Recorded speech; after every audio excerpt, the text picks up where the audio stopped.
10. 매일 손님을 맞이하라, 환대하라.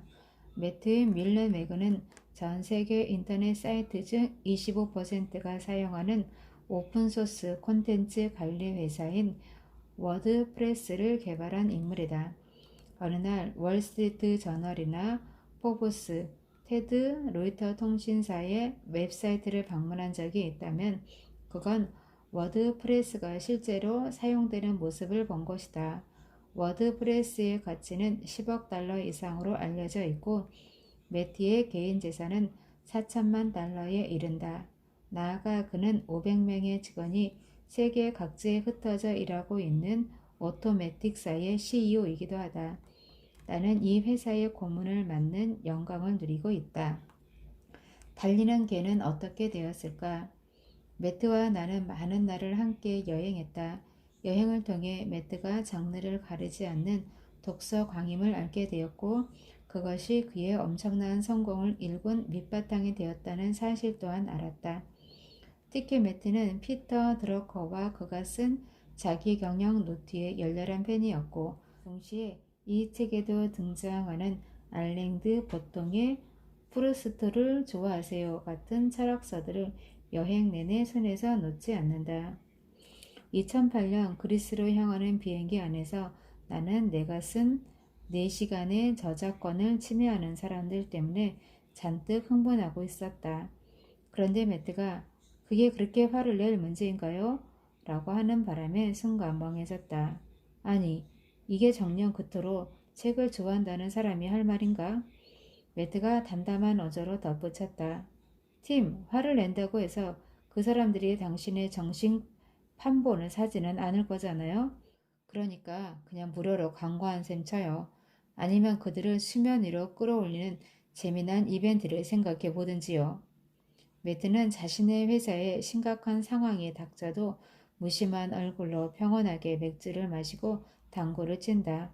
당구공을 포켓에 넣으며 그는 생각한다. 자, 이젠 어떡하지? 오늘 일어난 이 일이 1년 후, 10년 후에 생각하면 어떤 의미일까? 화를 내고 속상해하는 것은 백해무익이다.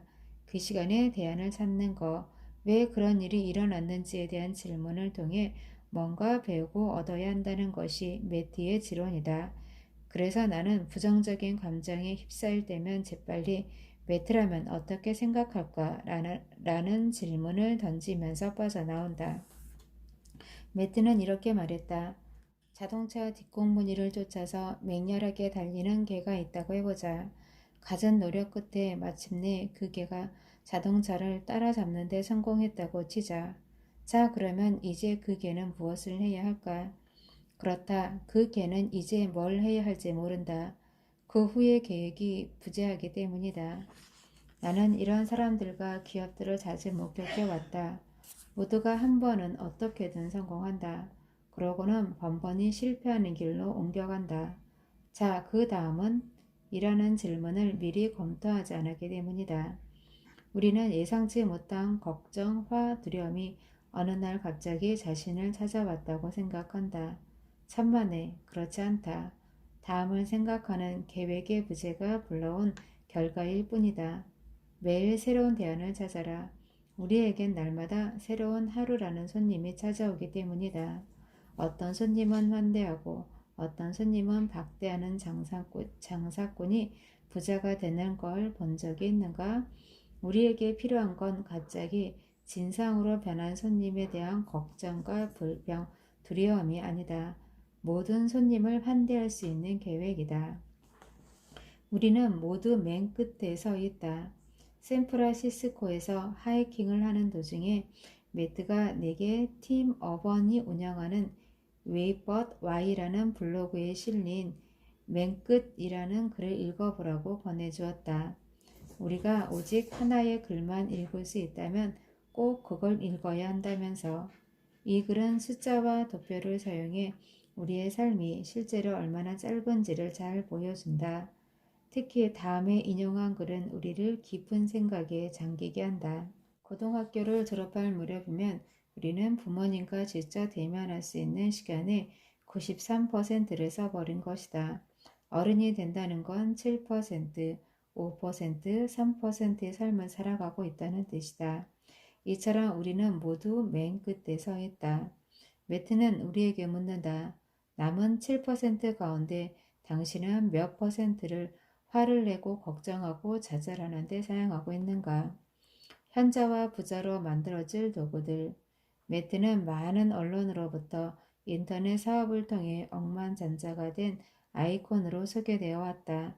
하지만 이것만으로는 그를 온전히 표현하기엔 많이 부족하다. 내가 만난 매트는 부자라기보다는 현자에 가까웠다. 매트는 가장 중요하게 여기는 습관에 대해 묻는 내 질문에 1초의 망설임도 없이 매일 잠자리에 들기 전 하는 팔굽혀 펴기 1회를 꼽았다. 그렇다. 딱 한 번이다. 그는 말한다. 아무리 늦게까지 일을 했더라도 또 세상이 아무리 어수선하더라도 팔굽혀 펴기 한 번도 못할 만큼 힘들기는 불가능하다. 목표와 계획을 세울 때 가장 중요한 것은 변명의 여지를 없애는 것이다. 그래야 달성할 수 있다. 일단 쉽게 습관이 들게 하는 것이 핵심이다. 습관이 되고 나면 2번, 3번, 10번으로 늘려가도 어렵지 않다는 것을 깨달을 수 있다. 그를 현자와 부자로 만들어준 그가 강력하게 추천하는 최고의 성과 도구 몇 가지를 소개한다. 당신도 충분히 활용할 수 있는 멋지면서도 쉬운 대안들인 만큼 눈여겨보기 바란다. 피트, 워드프레스 테마, 이메일에 대한, 슬랙, 인스턴트 메신지에 대한, 모멘텀, 집중력을 도와주는 구글 크롬의 확장 프로그램, 분더리스트, 일을 끝마치도록 도와주는 할 일 관리 앱 툴, 텔레그램, 암호화 기능이 뛰어난 메시징 앱, 캄, 쉽게 명상을 접할 수 있는 탁월한 앱, 글을 쓰는 사람이 미래를 얻는다. 오토매틱에 근무하는 직원은 500명이 넘는다. 그리고 그들은 전 세계 50개국에 흩어져 있다. 그들은 대면 회의나 화상 전화 회의 따위는 거의 하지 않는다. 소위 본사의 개념도 없다. 사무실을 따로 두지 않고도 전 세계 최고의 인재들을 채용하며 이렇게 해서 전략한 돈을 활용해 월 $250의 협업상을 비롯한 다양한 수당을 지급한다. 아울러 대면 면접 채용도 없다. 오토매틱의 직원 채용은 순전히 이메일을 통한 지원 서류로 결정된다. 어떻게 이런 시스템이 가능한가에 대한 질문에 매드는 이렇게 답했다. 이메일로 첨부된 서류, 양식, 글꼴, 서체, 복사 기능, 사용 여부 등을 꼼꼼히 확인한다. 하지만 당락을 결정하는 가장 중요한 기준은 글을 명확하게 쓸 줄 아느냐다. 글의 명확성이 곧 사고의 명확성을 나타내는 지표라고 굳게 믿는다. 디지털 시대가 발전하면 할수록 글을 쓰는 사람이 기회를 얻게 될 것이다. 오늘날 큰 성공을 거두는 사람들 모두는 말하기와 글쓰기에 탁월한 실력을 갖추고 있음을 우리는 어렵지 않게 발견한다. 매트는 직접 글을 쓸 때도 단어 선택과 어순, 어휘와 문법에 엄청난 관심을 집중한다. 앞에서도 말했듯이 우리는 부모님과조차 직접 대면할 시간이 10%도 남지 않은 삶을 살고 있다. 하물며 가족이 아닌 사람과 대면할 시간이 얼마나 남아있겠는가.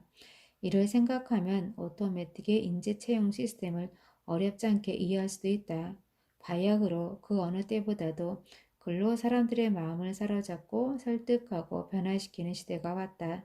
글을 잘 쓰는 사람이 미래를 얻게 될 것이라는 매트의 말에 나 또한 전적으로 동의하는 바다. 그는 마지막으로 덧붙인다. 코드 시인, 즉 우아하고 시적인 스타일을 지닌 프로그래머들이 미래의 주인공이 될 것이다.